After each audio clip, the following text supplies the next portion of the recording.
A very good morning to all of you. Today we are going to continue our experiment number 9. So in that we'll perform to find out the total white blood cell count in human blood and to obtain differential leukocytes count of on blood sample. So experiment number 9 में हमको करना क्या है कि हमको जो भी हमारे वाइट ब्लड सेल्स है उसको डिफरेंशियल उसका मीन्स हमको काउंट निकालना है. ओके, मीन्स उसके अंदर अग्रैनुलोसाइट्स कितने हैं, ग्रैनुलोसाइट्स कितने हैं. ओके, मैं इसको बोलते हैं हम DLC method, differential leukocytes count. Okay, तो इस एक्सपेरिमेंट नंबर 9 में हमको डब्ल्यूबीसी को काउंट करना है. मीन्स उसकी जो डिफरेंशियल जो डिफरेंट ल्यूकोसाइट्स है उसके अंदर ओके उसको काउंट करके. सो हमको पता है कि डब्ल्यूबीसी क्या है, वाइट ब्लड सेल्स है. ओके, हमको पता है already. So white blood cell क्या होते हैं, इरेगुलर होते हैं शेप में और न्यूक्लिएटेड होते हैं, लार्ज सेल होते हैं. ओके, कलरलेस सेल होते हैं हमारे बॉडी के.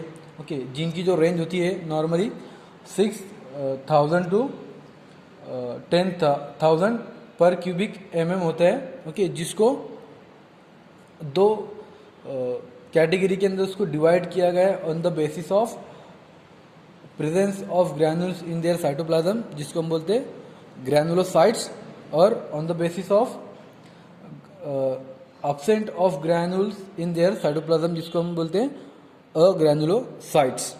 ओके, सो डब्ल्यूबीसी की दो मेजर टाइप्स है, जिसमें जो ग्रैनुलोसाइट्स है वो रेड ब्लड सेल में टोटल जो काउंट होता है रेड ब्लड सेल्स का उसमें 75% जो होते हैं वो ग्रैनुलोसाइट्स होते हैं. ओके, जिसको हम बोलते हैं न्यूट्रोफिल्स, बेसोफिल और इजोनोफिल. और जो अग्रैनुलोसाइट्स होते हैं जिसमें साइटोप्लाज्मिक ग्रैनुल्स प्रेजेंट नहीं होता. ओके, सो वो 25% होते टोटली. सो ल्यूकोसाइट्स दो कैटेगरी के अंदर डिवाइड है, ग्रैनुलोसाइट और अग्रैनुलोसाइट्स. ओके, सो ग्रैनुलोसाइट्स के अंदर आते हैं न्यूट्रोफिल, बेसोफिल और इजिनोफिल. सो न्यूट्रोफिल्स ग्रैनुलोसाइट के ये 70% होते हैं neutrophils. Okay, white blood sales के अंदर, ग्रैनुलोसाइट्स के अंदर. ओके, बट जो इजिनोफिल होते हैं वो 4% होते हैं टोटल डब्ल्यूबीसी काउंट के अंदर. ओके, टोटल सेल्स में, टोटल डब्ल्यूबीसी में. और जो बेसोफिल्स होते हैं, ओके, जो बेसोफिल्स होते हैं ये टोटली 1% होते हैं total WBC in the blood के अंदर. ओके, और जो लिम्फोसाइट्स होते हैं मीन्स जो अग्रैनुलोसाइट्स होते हैं वो कितने पर मीन्स दो टाइप्स के होते हैं, लिम्फोसाइट्स एंड मोनोसाइट्स. ओके, सो जो लिम्फोसाइट्स होते हैं वो 23% होते हैं और जो मोनोसाइट्स है वो 2% होते हैं. ओके,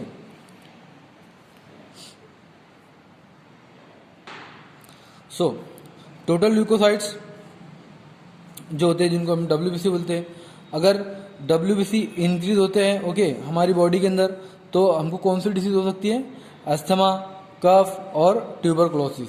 ओके, बट अगर डब्ल्यूबीसी का जो काउंट्स है अगर वो डिक्रीज होता है बॉडी के अंदर तो हमको टाइफॉइड, एड्स या फिर बोन मैरो फेलो डिसीज या फिर अप्लास्टिक अनीमिया या फिर स्टेरॉयड थेरेपी हमको हो सकती है. Okay, due to the decreasing of WBC, जिसको हम बोलते हैं ल्यूकोसाइटोपेनिया. ओके, ल्यूकोसाइटोपेनिया की रीजन से हमको typhoid, bone marrow, aplastic anaemia, steroid therapy जैसी डिसऑर्डर हो सकती है. बट ल्यूकोसाइटोसिस के अंदर मीन्स हमको जो हमारा ल्यूकोसाइट काउंट जो होता है वो इंक्रीज होता है, तो उसकी वजह से हमको टीबी, ट्यूबरकुलोसिस, कफ, अस्थमा जैसी बीमारी होने के चांसेस भी होते हैं. सो हम जो भी डिफरेंशियल ल्यूकोसाइट्स का काउंट करते हैं वो हम डायग्नोसिस करने के लिए यूज करते हैं. ओके, सो ये था हमारा simply introduction about our experiment. Next आते हैं हमारे प्रैक्टिकल पे कि हमको उसको परफॉर्म करने के लिए हमको कौन कौन सी रिक्वायरमेंट का यूज होता है, रिक्वायरमेंट होती है. ओके, सो कौन कौन से हमको रिक्वायरमेंट लगती है उसके अंदर, एपरेटस और मटेरियल के अंदर कंपाउंड माइक्रोस्कोप लगता है, ओके। देन फिर क्लीन ग्लासेस और स्लाइड्स लगती है, फिर प्रिकिंग नीडल और पेट्री डिश वगैरह, और मटेरियल के अंदर 70% volume by volume alcohol, V by V alcohol, distil water जिसका जो पीएच होना है वो 6 to 8 तक के उसको पीएच होना। फिर लशमन स्टेन, ओके, मीन्स हम सेल को स्टेन करने के लिए यूज़ करते हैं कि जो हमारे सेल्स है वो इजीली हमको विजिबल हो माइक्रोस्कोप के अंदर, okay. Methyl alcohol, style cotton swap और सीडर वुड ऑयल, ये सब हम एपिडा यूज़ करते हैं हमारे प्रैक्टिकल को परफॉर्म करने के लिए, ओके। सो ये जो सेल्स यहाँ पर डायग्राम आपको शो हो रही है, इसमें जो ये कोन शेप की जो है ये रेड ब्लड सेल है, और जो थोड़ा लार्ज है जिसके अंदर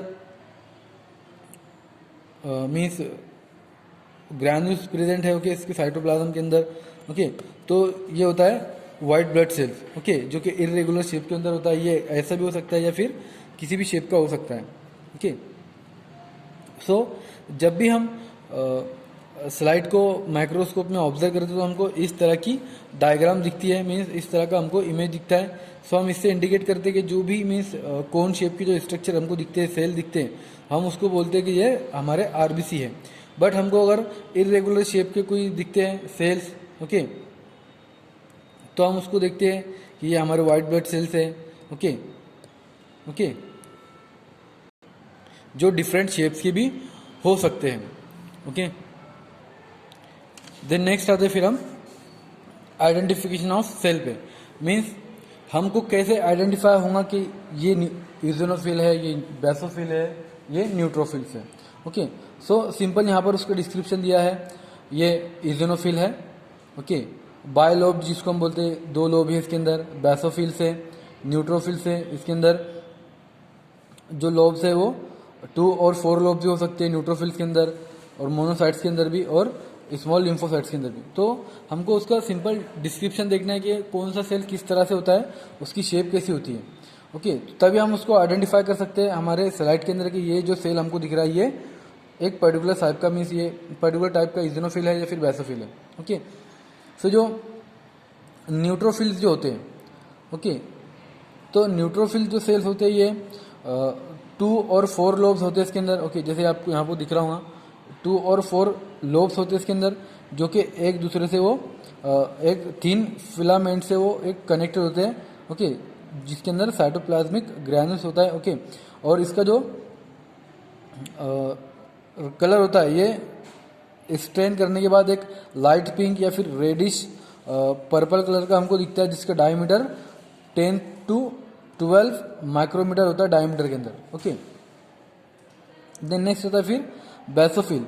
तो बेसोफिल्स इसके अंदर न्यूक्लियस होता है 2 डिस्टिंक्ट लोब्स के साथ, ओके, बेसोफिल्स में, जिसके अंदर साइटोप्लाज्मिक ग्रैन्यूल्स जो है वो ब्लू और पर्पल कलर का शो होता है हमको स्टेन करने के बाद, जिसका जो डायमीटर होता है वो सेम न्यूट्रोफिल जैसा होता है डायमीटर में, means 10 to 12 micrometre in diameter में होता है बेसोफिल भी। नेक्स्ट आता है फिर ईओसिनोफिल। सो ईओसिनोफिल्स ये बायलोब्ड होता है, इसके अंदर 2 लोब होते हैं, एक ये वाला और एक वाला, जैसे यहाँ पे आपको शो हो रहा होगा, 1 लोब और ये 2 लोब, ओके। साइटोप्लाज्मिक जो ग्रैन्यूल्स होता है इसका, ओके, ये जो लोब्स है इसके अंदर ग्रैन्यूल जो है साइटोप्लाज्मिक इसके अंदर, ये इसको स्टेन करने के बाद ये थोड़ा ऑरेंज रेड या फिर ब्राइट ज़्यादा लाइट रेड कलर का हमको शो होती है, जिसका जो डायमीटर होता है वो न्यूट्रोफिल बेसोफिल से थोड़ा लार्ज होता है, मीन्स 11 to 40 माइक्रोमीटर होते हैं डायमीटर में ईओसिनोफिल, ओके। देन फिर नेक्स्ट आते हैं अग्रैनुलोसाइट्स, जिसको हम बोलते हैं लिम्फोसाइट्स। सो उसमें पहला आता है आपका स्मॉल लिम्फोसाइट, जो कि एक राउंड न्यूक्लियस लाइक स्ट्रक्चर होता है, जिसमें जो साइटोप्लाज्म होता है वो थिन रिंग राउंड न्यूक्लियस से वो फॉर्म होता है, ओके, जिसका जो डायमीटर होता है थोड़ा स्मॉल होता है, 6 to 14 माइक्रोमीटर होता है ये डायमीटर में, ओके, लिम्फोसाइट्स। देन फिर आता है मोनोसाइट्स। सो जो मोनोसाइट्स होता है इसका जो न्यूक्लियस होता है थोड़ा राउंड होता है, मीन्स ये किडनी शेप का मीन्स हमको सेल दिखाई देता है, जिसके अंदर साइटोप्लाज्म जो होता है वो लिम्फोसाइट से ज़्यादा होता है, जिसकी जो डायमीटर होती है वो सब सेल से ज़्यादा होती है। Okay, means 12 to 20 micrometre in diameter में होता है ये। ओके, तो ये था सिर्फ आइडेंटिफिकेशन ऑफ सेल। मीन्स हमको इसके रिगार्डिंग अगर कोई सेल हमको दिखता है कि जो 2 लोब से है या फिर उसके अंदर 3 लोब से इसका पर्पल कलर शो हो रहा है या फिर रेड कलर शो हो रहा है, तो हम उससे फाइंड आउट कर सकते हैं ये कौन से टाइप का सेल्स है। ओके, देन फिर नेक्स्ट आते हैं प्रोसीजर, हमको कैसे प्रोसीजर उसकी परफॉर्म करना है। ओके, सो प्रोसीजर में स्टेप वाइज हम देखेंगे हमको कैसे इसको प्रोसीड करना होता है। ओके, सो सबसे पहले जो स्टेप होती है उसके अंदर हमको क्लीन और ड्राई स्लाइड हमको लेना होती है। ओके, जो कि एकदम क्लियरली क्लीन हो, ओके, फ्री फ्रॉम माइक्रोब्स हो। ओके, देन फिर सेकंड स्टेप में हमारी जो फिंगर होती है, ओके, जो कि हम ब्लड कलेक्शन करने के लिए यूज़ करते हैं, तो फिंगर को हमको स्ट्राइल करना होता है विथ कॉटन स्प्रेड, और फिर उसको ड्राई होने के लिए हमको मीन्स एयर ड्राई होने के लिए उसको हम छोड़ देते हैं। देन फिर उसके बाद फिंगर को हम प्रिक करते हैं with the help of lancet needle. Okay, then फिर प्रिक करने के बाद जो फर्स्ट ड्रॉप जो होता है हमारा, हम उसको डिस्कार्ड कर देते हैं। जो फर्स्ट ड्रॉप होता है ब्लड का उसको डिस्कार्ड करना होता है। देन फिर जो सेकंड ड्रॉप होता है हमारे ब्लड का उसको हम जो एंड होता है स्लाइड का, ओके, स्लाइड का जो एंड होता है उस पर हमको वो पुट करना होता है। देन फिर दूसरी स्लाइड हमको लेना होती है जिसकी एक स्मूथ उसके किनारे हो। ओके, और with the help of another slide हमको उसको एक स्मूथ स्मेयर बनाना होता है उसका। जैसे कि यहाँ पर आपको शो रहा होगा कि हमने फर्स्ट एक स्लाइड लिए, देन फिर उसके ऊपर ब्लड का ड्रॉप लिए, देन फिर दूसरी स्लाइड लिए हमने उस एक स्मूथ एज वाली जिसकी किनारे एकदम स्मूथ है।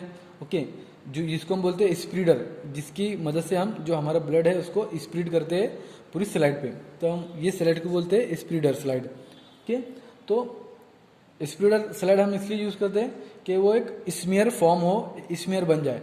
देन फिर जो ब्लड स्प्रीड होता है स्लाइड पर स्प्रीडर की मदद से, ओके, उसको हमको 45 के एंगल में उसको स्मेयर बनाना होता है उसका। ओके, देन फिर उसको हम एयर ड्राई करने के लिए उसको रख देते हैं कि वो थोड़ा एयर ड्राई हो जाए। देन फिर जो स्लाइड होती है उसको उसको फिक्स करते हैं हम एसीटोन फ्री मेथिल अल्कोहल में 1 to 2 मिनट्स के लिए।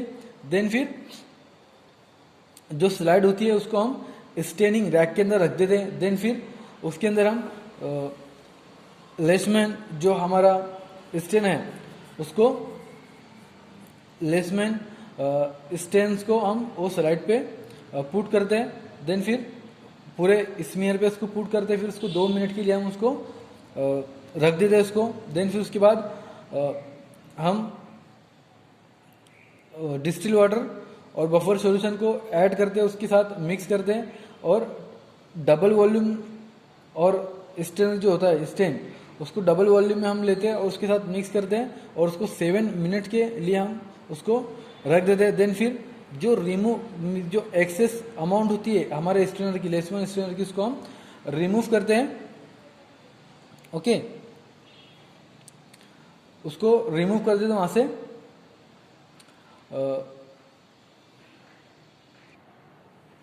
By placing slide under the tap water. Okay, tap water में रखकर उसको वॉश कर देते हैं कि हम जो एक्सेस अमाउंट है हमारा स्टेन का वो रिमूव हो जाए। ओके, और जो स्लाइड होती है हमारी वो ब्लूइश पिंक कलर फॉर्म करे, मीन्स हमको पिंक और ब्लूइश पिंक कलर की हमको स्लाइड या फिर पर्पल कलर की जो स्लाइड है हमारे को वो मिल सके। ओके, देन फिर हम उसको ड्राई करने के लिए उसको हम रख देते हैं कि वो अच्छे से ड्राई हो जाए। देन फिर उसके बाद हमको उसको अंडर द माइक्रोस्कोप उसको 40x या फिर 100x पे उसको हमको ऑब्जर्व करना होता है। ओके, सो जब भी हम उसको माइक्रोस्कोप के अंदर ऑब्जर्व करते हैं तो हमको इस तरह की स्लाइड मिलती है। ओके, जिसमें eosinophil, basophil, neutrophil, small lymphocyte, monocyte सब सेल उसके अंदर प्रेजेंट होते हैं। सो हमको उसको जिगजैग मेथड में उसको काउंट करना होता है। मीन्स ये साइड से हमको जिगजैग लेना होता है उसका। ओके, जिगजैग वे के अंदर उसको काउंटिंग करना होती है। देन फिर ये साइड से हमको उसको जिगजैग वे के अंदर काउंटिंग करना होती है। ओके, देन फिर काउंटिंग करने के बाद जो हमारा ऑब्जर्वेशन टेबल होता है उसके अंदर 100 बॉक्स होते हैं, तो उसको हमको ऐसे फिल करना होता है। मीन्स नंबर वाइज कि जो हमने न्यूट्रोफिल देखे फर्स्ट में तो हमको उसको एन लिखना होता है, फिर बेसोफिल दिखे तो बेसोफिल, ऐसे हमको उसको काउंटिंग करना होती है। ओके, देन फिर काउंटिंग करने के बाद हम जाते हैं रिजल्ट्स पे। सो रिजल्ट में percentage of WBC differential leukocytes count in my own blood percentage form. जो न्यूट्रोफिल्स आए हमारे बॉक्स में वो कितने 62, तो हमने वहाँ पे उसको 62 लिख दिए। बेसोफिल 3 आए तो हमने उसको 3 लिख दिए। यूसिनोफिल 1 आया तो हमने उसको 1 लिख दिया वहाँ पे। लिम्फोसाइट 29 तो उसको हमने 29 और मोनोसाइट 5। सो ये होता है हमारा परसेंटेज में।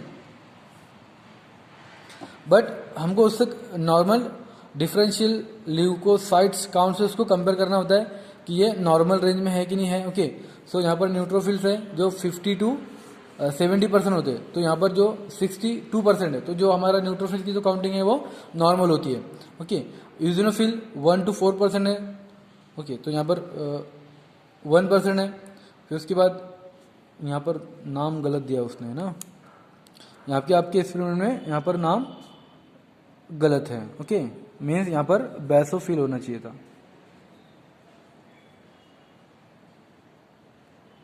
बेसोफिल। ओके, सो बेसोफिल यहाँ पर 1 to 4% है नॉर्मल काउंट के अंदर, तो हमारे यहाँ पर कितना है 3, तो हमारा जो काउंटिंग है वो नॉर्मल है। इजोनोफिल 0 to 1%, यहाँ पर 1% हमारा नॉर्मल है। लिम्फोसाइट 20 to 30%, तो हमारा 29% है। मोनोसाइट 2 to 5%, तो हमारा 5% है हमारा। तो जो भी हमारा ल्यूकोसाइट्स काउंट है नॉर्मल डिफरेंशियल ल्यूकोसाइट्स काउंट है वो हमारा नॉर्मल आता है। ओके, सो इस तरह से हम उसको रिजल्ट में उसकी जो अमाउंट होती है उसको पुट करते हैं और चेक करते हैं कि जो हमारा जो काउंटिंग है वो नॉर्मल है या फिर बढ़ गई है या फिर कम है। ओके, सो अगर जो कैलकुलेटेड जो टोटल डिफरेंशियल WBC काउंट जो भी है, ओके, अगर वो फॉर एग्जांपल सपोज अगर इजोनोफिल 5% आते हैं, okay, and total WBC count जो हमारा 10,000 mm पर क्यूबिक आता है। ओके, तो एब्सोल्यूट काउंट ऑफ फॉर इजोनोफिल उसका कैलकुलेशन कैसा होगा कि हम WBC जो टोटल काउंट है उसको इंटू 5/100 करेंगे, तो जो उसका काउंटिंग आएगा वो कितना आएगा 500/mm पर cubic. So normal values for absolute count of differential WBC, जो absolute normal count differential WBC की वो कैसी होती है, neutrophil 2000 to 7000 per mm of cubic blood, eosinophil 10 to 400, basophil 0 to 100, monocyte 500 to 800 per mm of cubic of blood. Okay, तो ये था हमारा simple differential leukocytes count. Okay.